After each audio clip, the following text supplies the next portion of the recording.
مستر كولر. صحيح. طيب اسال حضرتك في احلى هدف شفته النهارده بالنسبه من الاربع اهداف اللي احرزها النادي الاهلي يا كابتن. اشوف بقى يعني حضرتك اختيارك ايه للاهداف؟ احلى هدف بتاع رضا سليم جميل. من وجهة نظري. جميل. لا هو يبين والله لك عمر حاجات كمال يا كتيرة. كابتن الهدف برضه كان بتاعه حلو. الجون الايه؟ بتاع عمر كمال برضه تسديده رائعه. ماشي تسديده.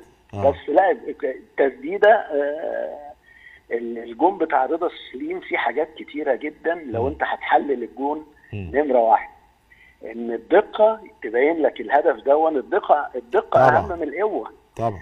نمره اتنين ان انت لما بتبقى شايف حارس المرمى ده حطها ببطن رجله بالراحه كأنه بيركن بينالتي من بره ال 18. مظبوط يا كابتن. النمره الحاجه الثالثه وقوفها لهاني سليمان. بص واقف ازاي والكره دخلت المهدي يا كابتن. المهدي المهدي سوري المهدي فهو جون حلو